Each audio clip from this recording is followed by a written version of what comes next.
രാമ രാമ ഹരേ ഹരേ ഹരേ കൃഷ്ണ കൃഷ്ണ കൃഷ്ണ ഹരേ ഹരേ ഹരേ രാമ രാമ രാമ ഹരേ ഹരേ ഹരേ കൃഷ്ണ കൃഷ്ണ കൃഷ്ണ ഹരേ ഹരേ ഹരേ രാമ രാമ രാമ ഹരേ ഹരേ ഹരേ കൃഷ്ണ കൃഷ്ണ കൃഷ്ണ ഹരേ ഹരേ ഹരേ രാമ രാമ രാമ ഹരേ ഹരേ ഹരേ കൃഷ്ണ കൃഷ്ണ കൃഷ്ണ ഹരേ ഹരേ ഹരേ രാമ രാമ രാമ ഹരേ ഹരേ ഹരേ കൃഷ്ണ കൃഷ്ണ കൃഷ്ണ ഹരേ ഹരേ ഹരേ രാമ രാമ രാമ ഹരേ ഹരേ ഹരേ കൃഷ്ണ കൃഷ്ണ കൃഷ്ണ ഹരേ ഹരേ ഹരേ രാമ രാമ രാമ ഹരേ ഹരേ ഹരേ കൃഷ്ണ കൃഷ്ണ കൃഷ്ണ ഹരേ ഹരേ ഹരേ രാമ രാമ രാമ ഹരേ ഹരേ ഹരേ കൃഷ്ണ കൃഷ്ണ കൃഷ്ണ ഹരേ ഹരേ ഹരേ രാമ രാമ രാമ ഹരേ ഹരേ ഹരേ കൃഷ്ണ കൃഷ്ണ കൃഷ്ണ ഹരേ ഹരേ ഹരേ രാമ രാമ ഹരേ ഹരേ ഹരേ കൃഷ്ണ കൃഷ്ണ കൃഷ്ണ ഹരേ ഹരേ ഹരേ രാമ രാമ രാമ ഹരേ ഹരേ ഹരേ കൃഷ്ണ കൃഷ്ണ കൃഷ്ണ ഹരേ ഹരേ സർവത്ര ഗോവിന്ദനാമ സങ്കീർത്തനം ഗോവിന്ദ ഗോവിന്ദ.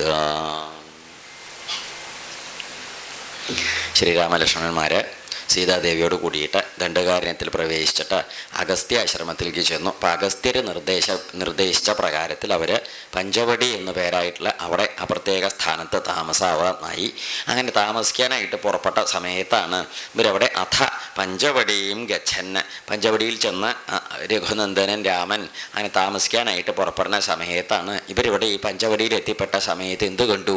അവിടെ ഒരു ഭീകരമായൊരു സംഗതി കണ്ടു.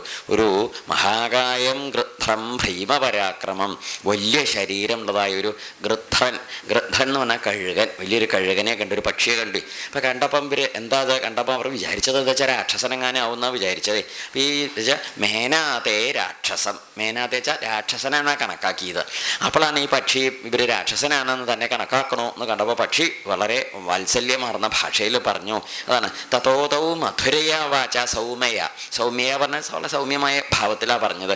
പ്രീണയൻ നിവ, സന്തോഷിപ്പിച്ചും കൊണ്ട് പറഞ്ഞത് എന്താ ചോദിച്ചാൽ പറയും, വത്സ ഉണ്ണേ, തെറ്റിദ്ധരിക്കരുത്, ഞാൻ ആരാന്നറിയൂ, മാം വിദ്ധി വയസ്യം പിതുരാത്മന, ഉണ്ണിയുടെ അച്ഛൻ്റെ വളരെ വേണ്ടപ്പെട്ട സുഹൃത്താണ് ഞാൻ, അങ്ങനെ കണക്കാക്കണം എന്നെ, എൻ്റെ പേര് അങ്ങനെയാണ്, ഞാൻ ഇന്നയാളാണ് എന്നൊക്കെ പറഞ്ഞിട്ട് അദ്ദേഹത്തിൻ്റെ ചരിത്രം പറഞ്ഞു കൊടുത്തു. ജടായു എന്നാണ് പേര് എന്നൊക്കെ പറഞ്ഞു. അതുകൊണ്ട് എന്താ വേണ്ടി വെച്ചാൽ താമസിക്കാൻ നല്ല സ്ഥലമാണത്, ഇവിടെ എവിടെയെങ്കിലുമൊക്കെ താമസിച്ചോളൂ പർണശാല കെട്ടിയിട്ട്. പിന്നെ എന്താ വെച്ചാൽ ഒന്നോട്ട് പരിഭ്രമിക്കേണ്ട, ഞാൻ ഇവിടേക്ക് ഉണ്ടാവും, എവിടെ ഈ ഭാഗത്തൊക്കെ ഉണ്ടാവേ. പിന്നെ പറന്ന് നടക്കണ ആളായതുകൊണ്ട് ഈ ഉയരത്തിൽ നടക്കുമ്പം താഴെ നടക്കണ വിഷമങ്ങളും സന്തോഷങ്ങളൊക്കെ മനസ്സിലാവൂലോ. ഇപ്പം നിങ്ങളിപ്പോൾ ആശ്രമത്തിൽ പർണശാലയിൽ ഇല്ല വെച്ചാലും പരിഭ്രമിക്കൊന്നും വേണ്ട, ഞാൻ ഇവിടെ ഉണ്ടാവും. കാരണവന്മാരാരെങ്കിലും കുടുംബത്തിൻ്റെ ചിലപ്പം ചെറുപ്പക്കാർക്ക് പുറത്തേക്ക് പോണതിന് വിരോധമൊന്നും ഇല്ല, ആരും ഇല്ല എന്നായില്ലല്ലോ, അങ്ങനെ ഉണ്ടല്ലോ. അപ്പോൾ ഞാൻ ഇവിടെ ഉണ്ടാവും, അച്ഛനെ പോലെ കണക്കാക്കിയിട്ട് ഞാൻ ഇവിടെ ഉണ്ടാവും, പരിഭ്രമിക്കേണ്ട. അപ്പോൾ അതൊരു സന്തോഷമായിട്ട് അവർക്ക് തോന്നി. കാട്ടിൽ വന്നപ്പോഴും ഒരു കാരണവർ വലിയൊരു സഹായം, അദ്ദേഹം ഒരു വലിയ സ്നേഹ സാന്നിധ്യമാണല്ലോ ഒന്ന് കൂട്ടി. അപ്പം അദ്ദേഹത്തെ എന്തുണ്ടായിച്ചാൽ രാമനും ലക്ഷ്മണനും ചേർന്നിട്ട് നന്നോണം അദ്ദേഹത്തെ ബഹുമാനിച്ചു. അതുണ്ടായത് ജടായുഷം തം പ്രതിപൂജ്യ രാഘവോ മുദ്രാ പരിഷ്വജ്യ ച സന്നതോ ഭവൽ. അപ്പോൾ ഈ പക്ഷി ശ്രേഷ്ഠനായ ജടായുവിനെ രാമൻ ചെന്നിട്ട് കെട്ടിപ്പിടിച്ചു നല്ലോണം. പിതുർഹി ശുശ്രാവ സഖിത്വമാത്മവാൻ ജടായുഷ സംകഥിതം പുനഃ പുനഃ. അതേപോലെ ഉണ്ടായത് അച്ഛൻ പോയ വർത്തമാനമൊക്കെ അറിയാലോ, അച്ഛൻ്റെ കഥയെ മനസ്സിലാക്കിയിട്ടുണ്ടല്ലോ. അപ്പോൾ അതുകൊണ്ട് അച്ഛൻ്റെ സ്ഥാനത്ത് കണ്ട് അദ്ദേഹത്തെ നന്നായിട്ട് ബഹുമാനിച്ച് നമസ്കരിച്ചു എന്ന് മാത്രമല്ല ആശ്ലേഷിക്കുകയും ചെയ്തു, കെട്ടിപ്പിടിച്ച് സന്തോഷം പങ്കിട്ടു എന്ന് പറയും. അതുകൊണ്ട് അതൊക്കെ അങ്ങോട്ട് സന്തോഷമായിട്ട് കഴിഞ്ഞു. അപ്പം അങ്ങനെ ഇരിക്കുന്ന ഇവർ പഞ്ചവടിയിൽ പ്രവേശിച്ചിട്ട് അവിടെ താമസിക്കാനൊക്കെ വേണ്ടതായ ഒരു സൗകര്യം. അപ്പം ലക്ഷ്മണനാണ് എന്ത് ചെയ്തത്? പർണശാല പണിതു. വേണ്ട മട്ടിലൊരു വലിയ നല്ല പർണശാല. ആകെ 2 തവണയേ പർണശാല പണിതിട്ടുള്ളൂ. ഒന്ന് എവിടെയാണെന്ന് ഇഷ്ടമുണ്ട്, ഒന്ന് ചിത്രകൂടത്തിലൊരു പർണശാല പണിയലുണ്ടായി, പഞ്ചവടിയിലും ഒരു പർണശാല പണിയലുണ്ടായി. അല്ലാതെ വേറെ പർണശാല താമസം ഉണ്ടായിട്ടില്ല. പിന്നെ താമസം നമ്മൾ പറഞ്ഞില്ലേ, ഒരു 10 കൊല്ലം എവിടെ താമസിച്ചു എന്നാണ് പറഞ്ഞത്? പല ആശ്രമങ്ങളിൽ, മഠങ്ങളിൽ മഹർഷിമാരുടെ കൂടെ താമസിച്ചു എന്നാണ് പറഞ്ഞത്. ആദ്യം ഒരു പുറപ്പെട്ടത് ശരഭംഗൻ സുതീഷ്ണൻ എന്നും പറഞ്ഞിട്ടാണ്. അപ്പോൾ വീണ്ടും തിരിച്ചവിടെ തന്നെ എത്തി, സുതീഷ്ണാശ്രമത്തിലെത്തിയിട്ട് അവിടെ നിന്നാണ് അഗസ്ത്യരുടെ മഠത്തിലേക്കുള്ള വഴി ചോദിച്ചിട്ട് അഗസ്ത്യരുടെ അനിയൻ്റെ ആശ്രമത്തിൽ ചെന്ന് അവിടുന്ന് വഴി ചോദിച്ച് വീണ്ടും അഗസ്ത്യരെ കണ്ട അഗസ്ത്യരുടെ നിർദ്ദേശപ്രകാരമാണ് പഞ്ചവടിയിൽ ഇപ്പം താമസിക്കാനാണ്. അങ്ങനെയാണ് അവരുടെ താമസത്തിൻ്റെ ഒരു ക്രമം ഉണ്ടായത്. അപ്പോൾ ഇവരെന്താ ചെയ്തു വെച്ചാൽ നല്ല നിരന്ന സ്ഥലത്ത്, വളരെ ഏറ്റക്കുറച്ചിൽ, ഇങ്ങനെ ഈ കയറ്റിറക്കമില്ലാത്തതായ ഒരു വിധം ഭാഗപ്പെട്ട നിരന്ന സ്ഥലത്ത് പർണശാലയ്ക്ക് സ്ഥാനം നിശ്ചയിച്ചു. അങ്ങനെ ആ പർണശാല ലക്ഷ്മണൻ പണിതു. പണിതതിൻ്റെ ശേഷം ഗോദാവരിയുടെ കരയിലാണത് പണിതത്. അപ്പം അവിടെ നിന്ന് നോക്കിയാൽ ഗോദാവരി നല്ലോണം കാണാം, അതൊരു ഭംഗിയാണ്. ഇപ്പോഴും നമ്മൾ ഈ പഞ്ചവടിയിൽ ഇവരുടെ പർണശാല ഇരുന്ന ആ സ്ഥലത്ത് മഹാരാഷ്ട്രയിൽ പോയാൽ ഈ ഭാഗം, ഏത് ഭാഗം, ഈ ഗോദാവരിയും കാണാം, പർണശാല പണിതു എന്ന് പറഞ്ഞ ആ സ്ഥലവും ഭംഗിയിൽ കാണാം. പിന്നെ നമ്മൾ പറയാറില്ല, ഇടയ്ക്കിടയ്ക്കൊക്കെ എന്തെങ്കിലും രാക്ഷസന്മാർ വരുമ്പോൾ സീതയെ ഗുഹയിലേക്ക് കൊണ്ടുപോയി ഗുഹയിലേക്ക്, ആ ഗുഹയും വളരെ ഇടുങ്ങിയ വഴിയാണ്. ഗുഹ എന്നൊക്കെ പറഞ്ഞാൽ ഇങ്ങനെ കുനിഞ്ഞിറങ്ങി പോയ ഉള്ള വിസ്താരമുണ്ട്. ഉള്ളിലേക്ക് കയറാനൊക്കെയുള്ള വഴി വളരെ ചുരുക്കമാണ്. തടിയുള്ള അളവൊക്കെ വെച്ചാൽ ഒന്ന് പാടുപെടും അതിൻ്റെ ഉള്ളിൽ കൂടി കയറി ഇറങ്ങി പോരാൻ. അത്രയ്ക്കൊക്കെയുള്ള പഴുതുള്ള വഴികളാണ്. അതൊക്കെ ഇപ്പോഴും ഉണ്ട്, അവിടെയൊക്കെ മഹാരാഷ്ട്രയിലുണ്ട്. അപ്പോൾ അതുകൊണ്ട് ഈ പറഞ്ഞ ഗോദാവരിയും ഇവരുടെ വനവാസം നടന്നതായ സ്ഥലവും ഇന്നത്തെ ഭാരതത്തിലെ മഹാരാഷ്ട്രം സംസ്ഥാനത്താണ് ഇരിക്കുന്നത്. അയോധ്യ ഇരിക്കുന്നത് ഉത്തർപ്രദേശ് എന്ന് പറയും. ചില വടക്കൻ അതിൻ്റെ വടക്കേ ഭാഗത്തായിട്ട് വരും. അപ്പം അത്രയും ദൂരം അവരെവിടെ എത്തിയിട്ടുണ്ട്. ഈ ഉത്തർപ്രദേശ് എന്ന് പറഞ്ഞിരിക്കുന്ന രാജധാനി അയോധ്യ എന്ന് പറഞ്ഞ ഭാഗത്തു നിന്ന് അവർ യാത്ര ചെയ്ത് ഈ പറഞ്ഞ ഇത്രയും സ്ഥലം പോന്നു ഗോദാവരിയുടെ കരയിലെത്തി എന്നാണ് പറയുന്നത്. ഗോദാവരി, അപ്പോൾ ഈ ഗോദാവരി തീരത്തെത്തിയിട്ട് അവരവിടെ നല്ലോണം ധാരാളം ഈ പക്ഷികൾ ഒക്കെ ഈ പുഴയുടെ കരയിലായതുകൊണ്ട് ചെടികൾ, പക്ഷികൾ, വള്ളികൾ പലതരം, ഹംസകാരണ്ടവാകിർണ ചക്രവാകോ പശോഭിത നാതിദൂരേ നചാസന്നേ മൃഗയൂഥ നിപീഡിത. അങ്ങനെ പല ജാതി പക്ഷികൾ, കുളക്കോഴി, ഹംസങ്ങൾ, അതുപോലെ ഈ പാട്ട് പാടുന്ന മയിലുകൾ, കുയിലുകൾ, അങ്ങനെ നല്ല മനോഹരമായ സ്ഥലമാണ്. അപ്പോൾ അവരവിടെ എന്താ ചെയ്തു വെച്ചാൽ നന്നായിട്ട് ഗംഭീരമായിട്ട് ഒരു പർണശാല മനോഹരമായിട്ട് പണിതു. പർണശാല പണിതപ്പം ലക്ഷ്മണൻ എന്ത് ചെയ്തു വെച്ചാൽ ഈ പർണശാല പണിതപ്പം ജ്യേഷ്ഠനോട് പറഞ്ഞു, ജ്യേഷ്ഠ പർണശാല പണിയൊക്കെ കഴിഞ്ഞു എന്നും പറഞ്ഞു. എന്നിട്ട് ലക്ഷ്മണൻ പോയി ഗോദാവരിയിൽ കുളിയൊക്കെ കഴിച്ച് വന്ന് നല്ല കായയും പഴങ്ങളൊക്കെ പറക്കി കൊണ്ടുവന്നു.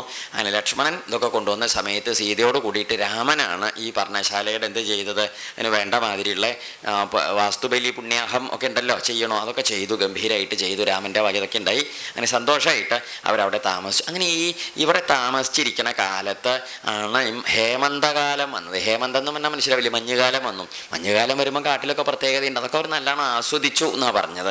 സന്തോഷമായിട്ട് ആസ്വദിച്ച് കഴിച്ചു കൂടുന്ന കാലത്ത് ഹേമന്തകാലമൊക്കെ കഴിഞ്ഞു. ആ കാലത്ത് ഇവർ ഈ പർണശാലയിൽ ഇങ്ങനെ കഴിച്ചു കൂട്ടുമ്പോഴാണ് വലിയ ബുദ്ധിമുട്ടൊന്നുമില്ല, രാക്ഷസന്മാരെ കൊണ്ട് ഉപദ്രവമൊന്നും കാണാനില്ല, അതുപോലെ വേറെയുള്ള പുറപ്പാടുകളൊന്നുമില്ല.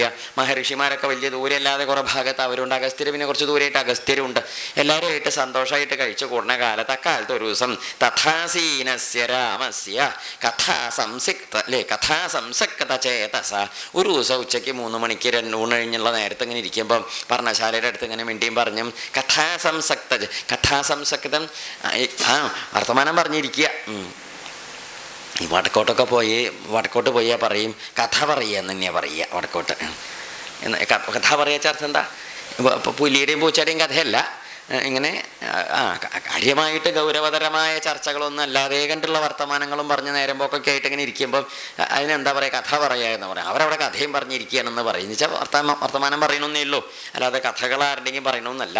അപ്പം ഇതുപോലെ തന്നെ കഥാസംസിക്ത ചേതസ പറഞ്ഞ ആ അർത്ഥത്തിലാണ്. നേരം പോക്ക് വർത്തമാനങ്ങളൊക്കെ പറഞ്ഞ് അങ്ങടും ഇങ്ങടും വർത്തമാനം പറഞ്ഞിരിക്കുകയായിരുന്നു രാമലക്ഷ്മണന്മാർ സീതാദേവിയൊക്കെ ആയിട്ട്. തം ദേശം രാക്ഷസീ കാജിൽ ആജഗാമ എതിർച്ഛയ. അപ്പോഴാണ് അവിടേക്ക് ഒരു കാട്ടാളത്തി വന്നത്. ഇവള് വന്നിട്ട് എന്താണ്ടായിച്ച രാമൻ്റെ അടുത്ത് വന്നേ. അപ്പോൾ രാമൻ്റെ അടുത്തേക്ക് വന്നപ്പം രാമനും സീതയും അടുത്തടുത്തിരിക്കുന്നുണ്ട്. ലക്ഷ്മണൻ കുറച്ച് ദൂരെ കുറച്ച് അപ്പുറത്തായിട്ട് എന്തോ അമ്പ് കൂർപ്പിക്കുകയെ നേരിയൊക്കെ വളക്കിയൊക്കെ ഇട്ട് എന്തോ. ലക്ഷ്മണൻ എപ്പോഴെങ്കിലും എന്തെങ്കിലും പണികളുണ്ടാവും. അപ്പോൾ അതുകൊണ്ട് അത് ചെയ്തുകൊണ്ടിരിക്കുക. രാമനും സീതയായിട്ട് ചവ ആശ്രമത്തിൽ പറഞ്ഞശാലയിൽ ഇരുന്ന് ഇങ്ങനെ മിണ്ടിയും പറഞ്ഞ് വർത്തമാനമൊക്കെ പറഞ്ഞ് അവർ പൂമുഖത്ത് ഇരിക്കണുണ്ട്.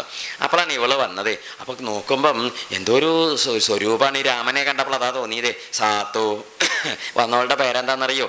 ശൂർപ്പണഖ നാമ ദശഗ്രീവസ്യ രക്ഷസ ഭഗിനീരാമമാസാദ്യ ദദരിശ ത്രിദശോപമം.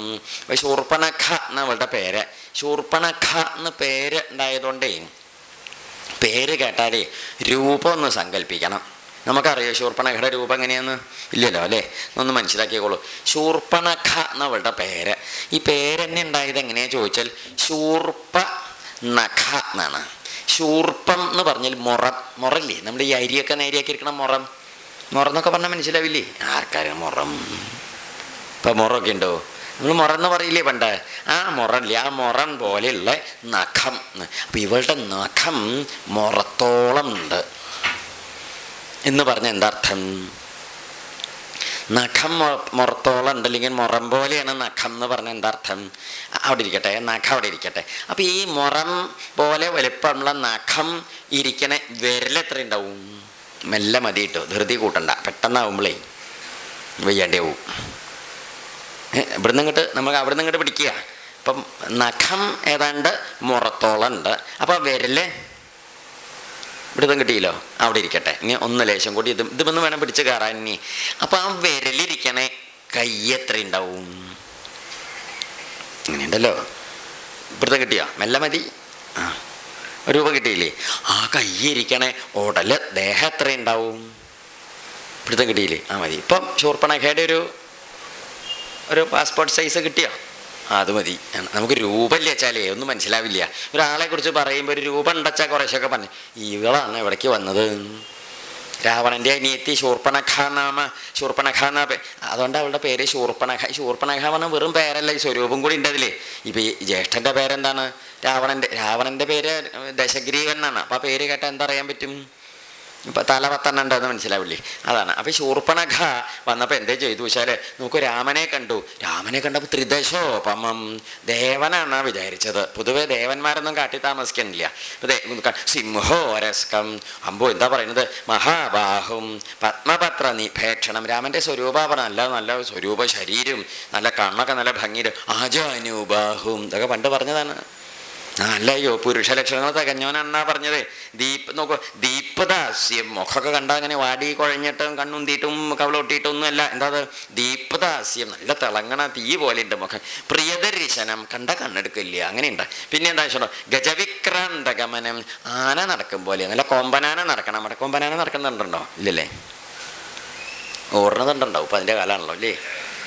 ആന നടക്കണതിനൊരു ചന്തം വേറെ തന്നെയാണ്. എന്തോ ഒരു ചന്തമായിട്ട് അങ്ങനെ ഗേമായിട്ട് ആന നടയാണ്. എന്താ അതുപോലെയാണ്. മാത്രമല്ല ജടാമണ്ഡലധാരിണം. എന്നാലോ ജടയൊക്കെ കെട്ടി വെച്ചിട്ട് അങ്ങനെ വട്ടത്തിൽ ചിറ്റി കെട്ടി വെച്ചിട്ടുമുണ്ട്. അമ്പോ ഒന്നും സുകുമാരം. സുന്ദരനാണ്. മഹാസത്വം. ഇതൊരു ആ ഉറപ്പ് നിപ്പിലൊക്കെ കണ്ടില്ലേ? പാർത്ഥിവ വ്യഞ്ജനാന്വിതം. കണ്ട രാജാവല്ല എന്നാരും പറയില്ല. താപസന്റെ വേഷം. പക്ഷെ എന്നാലും ആ മുഖത്തേക്ക് നോക്കിയാൽ രാജാവല്ല എന്നൊരാളും പറയില്ല. അത്രയ്ക്ക് ആ തേജസ്. രാമനെ എങ്ങനെയുള്ള രാമനെ? ഇന്ദീവരശ്യാമം. നല്ല നീലത്താമരപ്പൂവിൻ്റെ നിറാണ്. കണ്ട അത്രയ്ക്ക് കന്ദർപ്പ സദൃശ പ്രഭം. ആണെന്ന് തന്നെ പറയുള്ളൂ. അങ്ങനെയുള്ള സ്വരൂപമാണ്. ബഭൂവ ഇന്ദ്രോപമം ദൃഷ്ടുവ. അങ്ങനെ ഇന്ദ്രനെ പോലെ സൗഭാഗ്യത്തോടു കൂടി നിൽക്കണേ ഈ രാമനെ കണ്ടിട്ട് പറയുകയാണെങ്കിൽ ദൃഷ്ടുവ രാക്ഷസീ കാമമോഹിത. അതാണ് സൂക്കടുണ്ടായത്. ഇവളുടെ സൂക്കടാണ് ഇനി എല്ലാ ദുരിതത്തിനും കാരണം. ഒരു സ്ത്രീക്ക് ഉണ്ടായ ദുരിതമാണ് ഇനി പരന്ന് പകർന്ന് പോണത്. അതായത് കാമമോഹിത പറഞ്ഞ ഇവളത് ഇങ്ങോട്ട് കണ്ടിട്ട് രാമനെ കണ്ടപ്പോൾ കാമപരവശായിയേ. കാമപരവശായി എന്ന് മാത്രമല്ല വിശാലാക്ഷം വിരൂപാക്ഷി. അതാരാ വിരൂപാക്ഷി? വിരൂപാക്ഷി ശൂർപ്പണഖ. വിശാലാക്ഷം വിരൂപാക്ഷി സുകേശം താമ്രമൂർധജ. അതായത് ഈ സുന്ദരമായ കണ്ണുള്ളവനെ വിരൂപാക്ഷിയായിട്ടില്ല ഇവള്. സുകേശം നല്ല മുടിയുള്ള രാമനെ എന്ത് മുടി? താമ്രമൂർധജ. ചമന്ന മുടിയുള്ളവള്. അതാരാ ചമന്ന മുടി? ഈ രാക്ഷസന്മാർക്കും രാക്ഷസിമാർക്കും ഒക്കെ ചുമന്ന മുടി അത്രേ. ഇതൊന്നും കേട്ടിട്ട് ബ്യൂട്ടി പാർലറിൽ പോകാണ്ടിരിക്കേണ്ട ആരും. അപ്പം അവിടെ പോയി ആ ചുമപ്പിക്കും പച്ച നിറമൊക്കെ ആയിട്ട് കറുത്തത് പതിവില്ല, പച്ചയും ചുമപ്പും മഞ്ഞ ഉണ്ടോയെന്ന് അറിയില്ല. ഓരോ ദിവസം ഓരോ നിറമായിട്ട് വരണണ്ടല്ലോ. കയ്യിൽ പണുണ്ടെങ്കിൽ എന്ത് നിറവും ഉണ്ടാവും. എന്തിന്? തലയിലത്തെ രോമത്തിനുണ്ടല്ലേ. അപ്പം ഈ രാക്ഷസന്മാർക്ക് ജാത്യാൽ അവരുടെ മുടിയുടെ നിറം പിന്നെ ചുമപ്പാണ്. അതുകൊണ്ടാണ് ഈ നമ്മുടെ വൃത്രൻ അസുരനായിട്ട് വന്നപ്പം തപ്പതമ്രശിഖാശ്മശ്രും എന്താ പറഞ്ഞത്? തപ്പതമ്രശിഖാശ്മശ്രും. തപ്പതം നല്ലോണം ചുട്ട് പഴുപ്പിച്ച താമ്രം, ചുമന്ന നിറത്തിലുള്ളത്. ഈ ചെമ്പൊക്കെ പഴുത്തമായി ചെമ്പ് ഉണ്ടല്ലോ. ചെമ്പ് പറഞ്ഞാൽ എന്താ? ചെമ്പ് വട്ടച്ചെമ്പല്ല, ഇത് ചെമ്പ നമ്മുടെ കോപ്പർ ലോഹല്ലേ, അതാണ്. പാത്രത്തിൻ്റെ പേരല്ല. നമ്മൾ പൊതുവെ പാത്രത്തിന് ചെമ്പ് അതൊക്കെ പറയും, അങ്ങനെയല്ല. ഈ ചെമ്പ് ലോഹം, കോപ്പർ നമ്മൾ ലോഹം. അതുപോലെ ചെമ്പിന് ചുമന്ന നിറാണല്ലോ. അത് അജാതി നിറാണ്. എന്തിനെ പറ്റിയുള്ള മുടിക്ക് അത് അവിടെയൊക്കെ പറയും. അതിനെ ഇവിടെ ഇവളച്ച ഈ ചുമന്ന മുടിയിലുള്ള നല്ല ഭംഗിയുള്ള മുടിയുള്ള രാമനെ കണ്ടപ്പം അടുത്തേക്ക് വന്ന് തരുണം ദാരുണ വൃദ്ധ. അതുകൂടി കേട്ടോളൂ. തരുണം സുന്ദരനും ചെറുപ്പക്കാരനും യുവാവായ രാമൻ്റെ അടുത്തേക്ക് ഈ രാക്ഷസി എങ്ങനെയുള്ളവളാണ്? ദാരുണ വൃദ്ധ. ദാരുണ എന്ന് കേട്ടാൽ എന്താണെന്നറിയൂ? പേടിപ്പിക്കണോളം. പേടിപ്പിക്കണ ശാസ്ത്രം എന്താ? നമുക്ക് കാണുമ്പോൾ തന്നെ ഉള്ളിലൊരു പേടി തോന്നുന്ന സ്വരൂപമുള്ളവളാണ്. അതാണ് ദാരുണ വൃദ്ധ. അപ്പം ശൂർപ്പണഖ അങ്ങനെ എന്തല്ല, വെരി എങ്ങൊന്നും അല്ല. എന്താ കാരണം? വൃദ്ധ എന്ന് പറഞ്ഞതുകൊണ്ട് എന്താ മനസ്സിലാക്കേണ്ടത്? വാർദ്ധക്യം, കുറച്ച് പ്രായം, രാമനേക്കാളൊക്കെ പ്രായമുള്ളവളാണ്. അതാണ് വൃദ്ധ. ദക്ഷിണം വാമഭാക്ഷിണി. നല്ല വർത്തമാനമൊക്കെ പറഞ്ഞിട്ട് രാമൻ്റെ അടുത്തേക്ക് വന്നു. രാമൻ്റെ അടുത്തേക്ക് വന്നിട്ട് ചോദിച്ചു, അതെ ഈ ജടയൊക്കെ കെട്ടിയിട്ട് ഇങ്ങനെ താപസൻ്റെ രൂപത്തിൽ ഭാര്യയോട് കൂടിയിട്ട് ഇവിടെ വന്ന് താമസിക്കണേ, അങ്ങ് ആരാണാവോ എന്താണാവോ ഇവിടെ ഇങ്ങനെ വരാൻ കാരണം എന്നൊക്കെ പറഞ്ഞപ്പോൾ ഇങ്ങനെ കൊഞ്ചി കുഴയാൻ തുടങ്ങി എൻ്റെ അടുത്ത്, രാമൻ്റെ അടുത്തേ. അപ്പോൾ രാമൻ ഇങ്ങനെ ഇത് ചോദിച്ചപ്പോൾ രാമന് പിന്നെ അങ്ങനെ ഒന്നും മറച്ചു വെക്കാനും ഒളിച്ചു വെക്കാനും ഒന്നും ഇല്ലല്ലോ. നേർക്ക് നേരെ ആര് ചോദിച്ചാലും പറയും. ഒളിച്ചു മറിഞ്ഞ് നിന്ന് ആൾമാറാട്ടം നടത്തേണ്ട കാര്യമൊന്നും ഇല്ലല്ലോ. അപ്പം രാമൻ പറഞ്ഞു, നീ കേട്ടിട്ടുണ്ടോ? എനിക്ക് ഇഷ്ടമല്ല. ആസീത് ദശരഥോ നാമ രാജ ത്രിദശ വിക്രമ. പണ്ട് മഹാകേമനായിട്ട് 3 ലോകത്തിലും വിശ്രുതനായിട്ട് ദശരഥൻ എന്ന് പറഞ്ഞ രാജാവ് ഉണ്ടായിരുന്നു. അദ്ദേഹത്തിന് മഹാകേമനായിരുന്നു. അദ്ദേഹം അയോധ്യാധിപതിയായിട്ട് ഇക്ഷ്വാക വംശത്തിൽ ജനിച്ച മഹാത്മാവ്. അദ്ദേഹത്തിൻ്റെ പുത്രന്മാരുടെ കൂട്ടത്തിൽ മൂത്തയാളാണ് ഞാൻ. ഭ്രാതായം ലക്ഷ്മണോ, എൻ്റെ അനിയൻ ലക്ഷ്മണനാണത്. മറ്റത് എൻ്റെ ഭാര്യയാണ്, സീതാദേവിയാണ്. ഞങ്ങളിങ്ങനെ അച്ഛൻ്റെ സത്യം പരിപാലിക്കാനായിട്ട് കാട്ടിലേക്ക് വന്നിരിക്കുകയാണ്. അങ്ങനെ പല ദിക്കിലും സഞ്ചരിച്ചപ്പോൾ അവിടെ എത്തി. ഇവിടെ ഇപ്പോൾ താമസമാണ്. അത്രേ ഉള്ളൂ. ഇതപ്പോൾ വേണ്ടു ഈശ്വരൻ. കാര്യം തുറന്നങ്ങോട്ട് ചോദിച്ചു. അപ്പോൾ ഈയം ഭാര്യ വൈദേഹി, വിദേഹരാജാവിൻ്റെ മകളാണ്, എൻ്റെ ഭാര്യയാണ്. ധർമ്മർത്ഥം ധർമ്മകാംക്ഷി, ധർമ്മം പരിപാലിക്കാൻ ധർമ്മത്തെ കണക്കാക്കിയിട്ട് പോന്നതാണ് ഞങ്ങളെന്നും പറഞ്ഞു. ഇപ്പോൾ ചോദിച്ചു, അങ്ങയെക്കുറിച്ച് മനസ്സിലായില്ലേ? ആരാ ചോദിച്ചു. ആരോട്? ശൂർപ്പണഖോട് ചോദിച്ചു. അപ്പോൾ ശൂർപ്പണഖ പറഞ്ഞു, ശ്രൂയതാം രാമ വക്ഷ്യാമി തത്വാർത്ഥവചനം മമ അഹം ശൂർപ്പണഖ നാമ രാക്ഷസീ കാമരൂപിണി. ഞാൻ ശൂർപ്പണഖ എന്ന പേരുള്ള രാക്ഷസിയാണ്. കാമരൂപിണി. കാമരൂപിണി പറഞ്ഞ അർത്ഥം എന്താണെന്നറിയൂ? കാമദേവൻ്റെ മാതിരി രൂപമുള്ളവളെന്നല്ല. കാമരൂപിണി പറഞ്ഞാൽ ഇഷ്ടം പോലെ രൂപം ധരിക്കാൻ പറ്റണുള്ളൂ. എന്ത് രൂപം വേണമെങ്കിലും ധരിക്കും. അങ്ങനെയാണ്. അല്ലാത്ത ജാതിയെ വിശ്വസിക്കാൻ കൊള്ളില്ല. എന്താ കാരണം?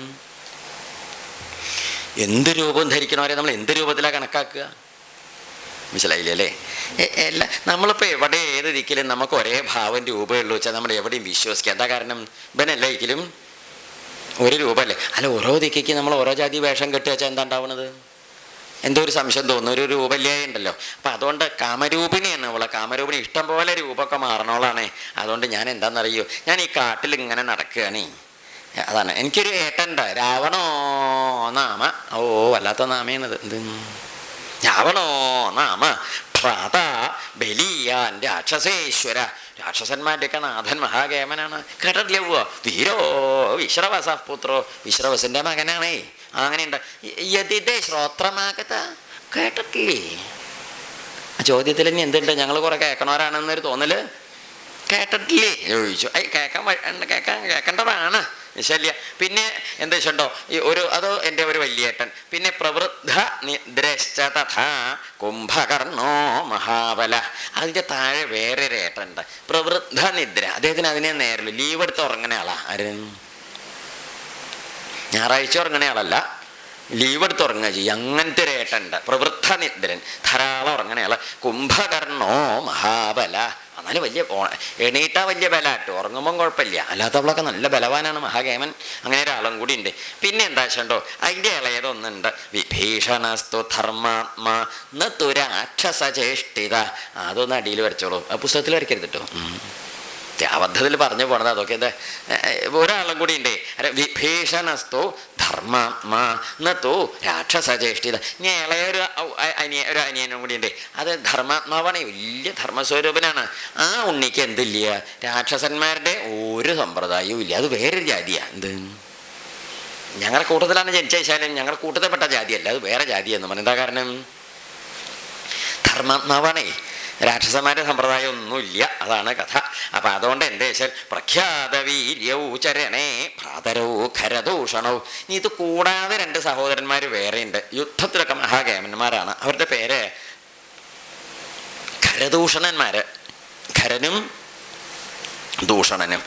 ഇങ്ങനെ 2 ആങ്ങളമാർ അത് വേറെയുണ്ട്. അപ്പോൾ ഇവള് തരക്കേടില്ല കേട്ടോ, നല്ല ആങ്ങളമാരൊക്കെ ഉള്ളൊരു പേരെടുത്ത ആങ്ങളമാരൊക്കെ ഉള്ള ഒരു പെങ്ങളാണ്, കുഞ്ഞിപ്പെങ്ങൾ. എന്താ പെങ്ങള് ആണ്. അപ്പം അതാണ്. അപ്പം അങ്ങനെയൊക്കെ പറഞ്ഞു, എല്ലാവരും അച്ഛൻ്റെ പേര് പറഞ്ഞു, കേമത്തരം കാണിക്കാനൊക്കെ പറഞ്ഞു, എല്ലാം പറഞ്ഞു. എന്നിട്ട് പറഞ്ഞു താനഹം സമതിക്രാന്ത രാമത്വം അപൂർവ ദർശനം. പിന്നെ എന്താ ഞാൻ ഇപ്പം ഇങ്ങോട്ട് പോകുന്നത് എന്താണെന്നറിയോ, ഞാൻ മുമ്പ് ഇങ്ങനത്തെ ഒരു സ്വരൂപം എൻ്റെ മാതിരി സുന്ദരനെ കണ്ടില്ല, അതേ ഇപ്പം ഇങ്ങോട്ട് പോകുന്നതെന്നും പറഞ്ഞു. സൂക്കട് കുറേശ്ശെ പറയുന്നു പുറത്തേക്ക്. എന്നിട്ട് പറയുകയും ചെയ്തു, അതുകൊണ്ട് എന്താണെന്നറിയോ, സമുപേതാസ്മി ഭാവേന ഭർത്താരം പുരുഷോത്തമം. എന്നെ കണ്ടപ്പോഴേ ഭർത്താവാൻ തരക്കേടില്ല, എന്നാൽ പറ്റിയ ആളാന്ന് തോന്നി. അങ്ങനെ എന്താ ബസ് സ്റ്റാൻഡിൽ ആരെ കണ്ടാലും ആരും ഇങ്ങനെ പോവും. ഏതാണ്ട് ഒരു തരം മനസ്സിലായില്ലേ, ഒരു സമീപനം മനസ്സിലായിയോ, അത്രയും മനസ്സിലാക്കണ്ടു. എന്ത് ചെയ്താലും അപ്പോൾ പറഞ്ഞു, അതുകൊണ്ട് ചിരായ ഭവമേ ഭർത്ത, എൻ്റെ ഭർത്താവായിട്ട് സ്ഥിരമായിട്ട് പെർമനൻ്റ് ഭർത്താവായിട്ട് പോന്നോളൂ. എന്ത് ചിരായ പറഞ്ഞാൽ സ്ഥിരമായിട്ട് എൻ്റെ ഭർത്താവായിട്ട് എൻ്റെ കൂടെ ഇങ്ങോട്ട് പോകുന്നോളൂ. ഞാൻ എന്ത് ചെയ്യും, സീതയാക്കിയും കരിഷിതി. ഇതിനെ കൊണ്ടൊക്കെ എന്ത് കാര്യമുണ്ട്, ആരെ കൊണ്ട്? സീതയുടെ നേരെ നോക്കിയിട്ട് പറഞ്ഞു, അതുകൊണ്ട് എന്താ വെച്ചാൽ വികൃതാച്ച വിരൂപാച്ച എന്നച്ചയും സദൃശീതാവ. ഈ കോന്തറം പല്ലും കോങ്കണ്ണും ഒക്കെ ഉള്ള ഇവള് ഒരു തരത്തിലും നിനക്ക് ചേരില്ല. ആര്? സീതയെക്കുറിച്ച് സീതയുടെ മുമ്പിൽ നിന്ന് രാമനോട് എന്തോ പറഞ്ഞു, ഈ കോങ്കണ്ണത്തി കോന്തറം പല്ലത്തി ഈ പടിഞ്ഞാട്ട് നോക്കിയാൽ കിഴക്കോട്ട് കാണുന്നുള്ളില്ലേ, ഏയ് എന്താവില്ല, ഒരു കാലത്തും തനിക്ക് ചേർച്ചയില്ലാത്തവളാണ്, ഒരു ഭംഗിയില്ല കേട്ടോ.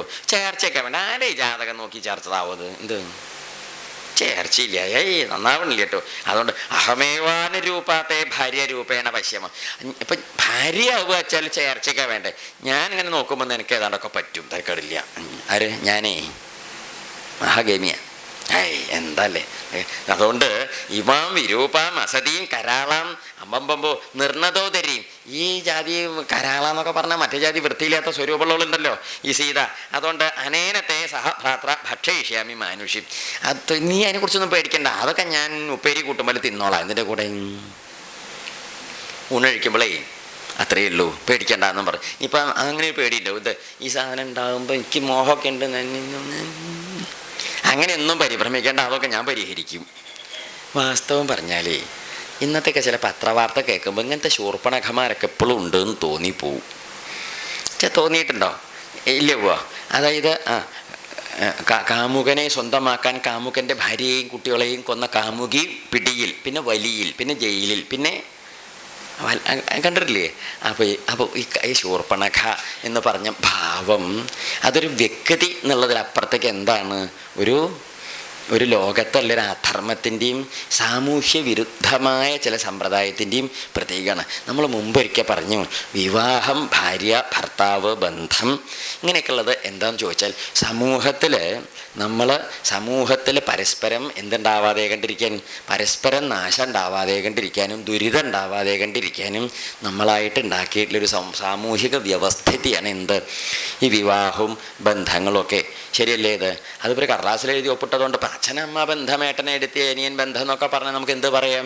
രക്തബന്ധമാണ്. പരിശോധിച്ച് നോക്കിയാൽ എന്ത് കിട്ടും? വിവരം കിട്ടാം. ഭാര്യയും ഭർത്താവും എന്നൊന്നും പറഞ്ഞാൽ അങ്ങനെ കിട്ടിക്കൊള്ളണമെന്നില്ല. അപ്പം അതിനേക്കാളും വലിയൊരു ബന്ധം ആവണത് എന്തുകൊണ്ടാന്ന് ചോദിച്ചാൽ ഈ ഒരു സാംസ്കാരിക വശമാണ് അതിൽ പ്രധാനം, രക്തബന്ധവശമല്ല. അപ്പം ആ സാംസ്കാരിക വശത്തെ ബഹുമാനിക്കുമ്പോഴാണല്ലോ മനുഷ്യനൊരു മാനവികതയിലേക്ക് എത്തുന്നത്. ആ സാംസ്കാരിക വശത്തെ ബഹുമാനിക്കാത്തവരാണല്ലോ സാമൂഹ്യ വിരുദ്ധരായിട്ട് തീരുന്നത്. അപ്പം ഇവളെ ഈ ഭാര്യയായിട്ട് കഴിച്ചു കൂട്ടണ അനിയനായിട്ട് സമാധാനമായിട്ട് കഴിച്ചു കൂട്ടുന്ന ഒരു കുടുംബത്ത് വന്നിട്ടാണ് ഇപ്പോൾ ഇവൾ എന്ത് ചെയ്യണത് ഈ ജാതി പറയണത്. എന്നിട്ട് അതിന് ദുഷ്ടത പരിഹാരവും പറഞ്ഞു കൊടുത്തു. ഇവളെ ഇനിയിപ്പോൾ കണക്കാക്കി പേടിക്കേണ്ട, ഞാൻ എന്ത് ചെയ്തോളാം. അങ്ങനെ സീതയെ അവിടെ കുറച്ച് മോശമായിട്ടൊക്കെ എന്ത് ചെയ്യുന്നുണ്ട്, വളരെ മോശമായ രീതിയിൽ പേരെടുത്ത് പറയുന്നുണ്ട്. നിർണതോദരി എന്നൊക്കെ പറഞ്ഞാൽ അതൊന്നും പറയാൻ കൊള്ളില്ല, മോശമായിട്ടുള്ള വികൃത സ്വരൂപിണി എന്നർത്ഥം. നമ്മൾ നേരത്തെ കണ്ടില്ലേ വിരൂപിണി ഇവൾ ചേരില്ല എന്നൊക്കെ പറഞ്ഞത്, അതൊന്നുണ്ട്. അതൊക്കെ ആര് പറഞ്ഞു? സീത കേൾക്കുക. ഇതൊക്കെ നമ്മളൊരാളെ അപമാനിച്ച് പറയുമ്പം ആരോടെങ്കിലും തർക്കം ഉണ്ടാവുമ്പോൾ നമ്മൾ അഭിപ്രായ വ്യത്യാസങ്ങൾ നല്ല ഭാഷയിൽ പറയണതിന് തെറ്റില്ല. പക്ഷേ നമ്മൾ അദ്ദേഹമായിട്ട് പറഞ്ഞിട്ട് നമുക്ക് അഭിപ്രായ വ്യത്യാസം ഉണ്ടാവുമ്പം അയാളുടെ അച്ഛനെയും അമ്മയും അയാളുടെ വായയും പല്ലും മൂക്കും കണ്ണും ഒക്കെ എടുത്ത് പറയുന്നത് വളരെ മോശമാണ്. എന്താ കാരണം? കണ്ണും മൂക്കും പല്ലും നോക്കും ഓരോരുത്തർക്കും ഓരോ, നമ്മളാരും ഉണ്ടാക്കിയതല്ലേ ഈ സാധനങ്ങളാണോ? എല്ലാവരുടെയും അത്രയല്ലേ ഉള്ളൂ. നമുക്ക് ചിലത് നന്നെന്ന് തോന്നണു, ചിലത് അത്ര നല്ലതല്ല എന്ന് തോന്നണം. അതൊക്കെ ഒരു തോന്നലാണ്. എല്ലാവർക്കും ഈ സാധനം ഓരോരോ മട്ടിലുണ്ട്. അപ്പം അത് നമ്മളിത് കേമാണെന്ന് വിചാരിച്ചിട്ട് മറ്റുള്ളവരുടെ ശാരീരികമായ സമ്പ്രദായത്തെ നിന്ദിക്കുന്നത് വളരെ മോശം. നമ്മൾ ഇന്നത്തെ ബോഡി ഷെയ്മിങ് എന്ന് പറയും. എന്താണ്? തടിച്ച ഒരാൾ, അല്ലെങ്കിൽ മെലിഞ്ഞ ഒരാൾ, അല്ലെങ്കിൽ നടക്കാൻ വേഗം കുറച്ച് വിഷമമുള്ള ഒരാൾ, അതൊക്കെ ലോകത്തിൽ സ്വാഭാവികമായിട്ട് കാണുന്ന ചില പ്രത്യേകത. ഒരാൾ തടിക്കണമെന്നുള്ളത് ഇന്ത്യൻ ഭരണഘടന പ്രകാരം ഒരു കുറ്റമായിട്ട് പറഞ്ഞിട്ടുണ്ടോ? ഇല്ല. മെലിയണതും ഒരു പാപമായിട്ട് പുസ്തകത്തിലൊന്നും പറഞ്ഞിട്ടില്ല. അതൊക്കെ സ്വാഭാവികമായിട്ടുണ്ടാവും. അപ്പം അങ്ങനെ അത് കണ്ടിട്ട് തടിയൻ, നീർക്കില്ല പോലത്തെ എടുത്ത് അങ്ങനെയൊന്നും പറയരുത്. ബോഡി ഷെയ്മിങ് എന്താണ്? മോശമായിട്ടല്ലേ? ഒരു സംസ്കാരം കുറഞ്ഞ മട്ടായിട്ട് അത്. അതുകൊണ്ട് അങ്ങനെ ഒരാളെ നമ്മൾ വ്യക്തിപരമായിട്ട് ശാരീരികമായിട്ട്, അതാണ് ഇപ്പം ആര് ചെയ്തത്? ഇതാര് കേട്ടിട്ടുണ്ട്? രാമനും കേൾക്കുന്നുണ്ട്, ലക്ഷ്മണൻ കേട്ടോ ശല്യ, സീത എന്തായാലും കേൾക്കുന്നുണ്ട്. അപ്പോൾ സീതയുടെ തോന്നൽ എന്തായിരിക്കും? ഇങ്ങനെയൊന്നും ആരെയും സീതയൊന്നും ഇതുവരെ മോശമായിട്ടൊന്നും ഇത്ര വളരെ തരംതാണ രീതിയിലൊന്നും പറഞ്ഞ് അങ്ങനെ കൊണ്ടാടിയിട്ടില്ല. ഇതല്ലേ ഉണ്ടായത്? ഇതൊക്കെ സീതാദേവിയുടെ മുഖത്ത് നോക്കിയിട്ട് ഇങ്ങനെ പറഞ്ഞ സമയത്ത് സീതയൊന്നും മിണ്ടിയില്ല. ഇവളെ കൊണ്ട് ഒരു കാര്യമില്ല, അതിനെന്ത് ചെയ്തോളൂ, എന്നെ കല്യാണം കഴിച്ചോളൂ എന്നൊക്കെ പറഞ്ഞിട്ട് ഇവളുടെ വക ഒരു വരവ്. ആരുടെ വക? ചുരുക്കം പറഞ്ഞാൽ നമ്മളിപ്പോൾ എന്തേ പറയണ്ടു. ഉച്ചയ്ക്ക് 3:45 ശൂർപ്പണഖ വന്നിട്ട് രാമനോട് എന്ത് പറഞ്ഞു? ഇംഗ്ലീഷിൽ മറ്റേതങ്ങോട്ട് പറഞ്ഞു. ഇത് അതന്നെ മൈക്കിൽ കൂടി പറയണ്ടല്ലോ, അതാ പറഞ്ഞതേ. അപ്പോൾ രാമനാണെങ്കിൽ അത് കേട്ടപ്പോൾ ഇവളുടെ ഈ ഒരു അന്തല്ലാത്ത വർത്തമാനം കേട്ടപ്പോഴേ രാമനൊരു നേരം പോക്ക് പോലെ എന്താ പറഞ്ഞു, ശൂർപ്പണഖയുടെ വർത്തമാനം കേട്ടപ്പോൾ പറഞ്ഞു, അത് നീ ഇപ്പോൾ ഇവിടെ ചുറ്റി തിരിഞ്ഞ് നിന്നിട്ട് ഇങ്ങനെ ഇതൊന്നും ഇംഗ്ലീഷിൽ മറ്റേത് പറഞ്ഞിട്ടൊരു കാര്യമില്ല. എന്താ വെച്ചോ, എനിക്കിപ്പോൾ പറഞ്ഞു, ഞാൻ വിവാഹം കഴിഞ്ഞ ആളാണ്. കൃതദാരോസ്മി ഭവതി ഭാര്യ ദയിതാ മമ. ഞാൻ കല്യാണം കഴിച്ചത്, അത് എൻ്റെ ഭാര്യ, പ്രിയപ്പെട്ട ഭാര്യയാണ്. വെറും ഭാര്യയല്ല, ദയിതാ മമ. ദയിതാച്ച ഇഷ്ടപ്പെട്ട ഭാര്യയാണ്. ഭാര്യ ഉണ്ടാവും, ദൈതയായിക്കൊള്ളണമെന്നൊന്നുമില്ല. എന്താ കാരണം? കടലാസിൽ എഴുതി ഒപ്പിടുമ്പോൾ ഒപ്പിടാനൊക്കെ പറ്റുമെന്നല്ലാതെ വേറെ ഉപകാരമൊന്നും ഭാര്യയ്ക്ക് ഉണ്ടാവില്ല. തിരിച്ചു അങ്ങനെയൊക്കെ ഉണ്ടായില്ലേ? വേറൊരു പരസ്പര സ്നേഹമോ ബന്ധമോ നന്മയോ ഒരു നല്ല അങ്ങനെയൊന്നുമില്ല. എനിക്ക് നല്ല ഇഷ്ടപ്പെട്ട എൻ്റെ സ്വന്തം ഭാര്യ, ഞാൻ വിവാഹം കഴിച്ച ഭാര്യയാണിത്. അപ്പം അതുകൊണ്ട് നീ ഇനിയിപ്പോൾ എൻ്റെ രണ്ടാം ഭാര്യയായിട്ട് വന്നാലൊന്നും നേരെയാവില്ല. കാരണം എന്താണെന്നറിയോ, നീ വലിയൊരു അഭിമാനി എന്നാണ് തോന്നുന്നത്. അതുകൊണ്ട് രണ്ടാം ഭാര്യത്തൊന്നും നീ രാമൻ അങ്ങനെ രണ്ടാം ഭാര്യക്കാരെയും ചിന്തിക്കാൻ ആളൊന്നുമില്ല. ഈ നമ്മളൊരു കാര്യം കൂടി ഇവിടെ ശ്രദ്ധിക്കേണ്ടത് എന്താ ചോദിച്ചാൽ, രാമനൊരിത്തിരി നേരം പോക്കപ്പോൾ ഇവിടെ പറയണത് എന്ത്? നേരം പോക്ക് പറഞ്ഞാൽ മനസ്സിലാവില്ലേ?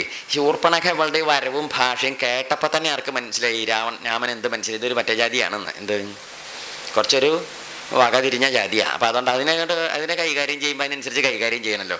അപ്പോൾ ഒരു നേരം പോക്ക് മട്ടിലാവട്ടെ എന്ന് വിചാരിച്ചിട്ട് പറഞ്ഞു തുടങ്ങി. ഒരു കാര്യം കൂടി മനസ്സിലാക്കണം, ഈ സ്ഥാനവും കാലവും സമ്പ്രദായവും സംസ്കാരവും ഇല്ലാത്തവരുടെ നേരം പോക്കൊന്നും പറയരുത്. ഉള്ള കഥയും പോവുകയുള്ളൂ. ആരോടെ നമ്മൾ നേരം പോക്കൊക്കെ പറയുന്നത്? ഏതാണ്ട് നമ്മൾ ഈ പറഞ്ഞാൽ മനസ്സിലാവും. അത് മനസ്സിലാക്കാനുള്ള സംസ്കാരം ഉള്ളവരോട് എന്ത് പറയാവൂ? നേരം പോക്ക് പറയാവൂ. അല്ലാതെ പറഞ്ഞാൽ എന്താ ഉണ്ടാവുക എന്നറിയാം? പറയുന്ന ആളുടെ വില പോവും. പറഞ്ഞാൽ മനസ്സിലാവുണ്ടാവോ ഇല്ലേ? അതുകൊണ്ടൊരു നേരം പോക്കൊക്കെ പറയാം. ആരോട് പറയണം? ആ ഒരു നിലയിലുള്ളവരോടെ പറയാവൂ. അല്ലാത്തവരോട് പറഞ്ഞാൽ ശരിയാണ്. നമ്മളിപ്പോൾ ഒരാളോട് നേരം പോക്ക് പറഞ്ഞാലേ കേൾക്കാനുള്ള ആ സംസ്കാരം ഇല്ലാത്തവനാണെങ്കിൽ വേറെ എന്തെങ്കിലും അശ്ലീലവും മനസ്സിലാക്കുക. നമ്മളത് ഉദ്ദേശിച്ചിട്ടും ഇല്ല. അപ്പോൾ അദ്ദേഹത്തിൻ്റെ ചിലപ്പോൾ അങ്ങനെയൊക്കെ തോന്നിയിട്ടില്ലേ? അപ്പോൾ നമുക്ക് തോന്നും, അയ്യോ ഇത് ഇവിടെ പറയേണ്ടതല്ല എന്ന്. എന്താ കാരണം? നമ്മൾ പറഞ്ഞ നന്മയൊന്നും കേട്ടതുമില്ല, നമ്മൾ അറിയുകയോ ചിന്തിക്കുകയോ സ്മരിക്കുകയോ ചെയ്യാത്തൊരു സാധനം മനസ്സിലാവുകയും ചെയ്തു.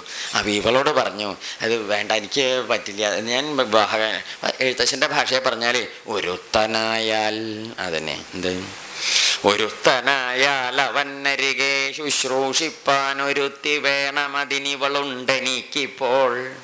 അതിലേ വേണ്ടു. ഒരുത്തനായ ഒരുത്തി വേണം, ഒരുത്തിയായ ഒരുത്തൻ വേണം. അനിതയ്ക്കിപ്പോഴുണ്ട്, അവൾക്ക് ഞാനും ഉണ്ട്. പിന്നെ വേറൊരു ഒരുത്തിയും കൂടി വയ്യ. എന്താ കാരണം? അതൊക്കെ ബുദ്ധിമുട്ടാണ്. എന്ത് വേണം അങ്ങനെ പറഞ്ഞപ്പം ഇവളാണെങ്കിൽ കാമഭാവത്തിൽ വന്നോളൂണേ. അപ്പം എന്താ വെച്ചാൽ ഈ കാമഭാവം വന്ന വലിയ വിവരമൊന്നും ഉണ്ടാവില്ല. അല്ലാത്ത സമയത്ത് തന്നെ ഇവൾക്ക് വിവരം ഉണ്ടെന്നൊരു ഉറപ്പില്ല. ആർക്ക്?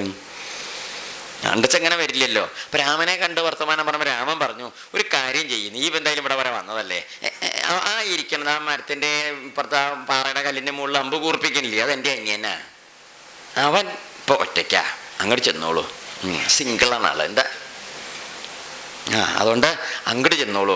അങ്ങോട്ട് ചെന്നാൽ എന്താ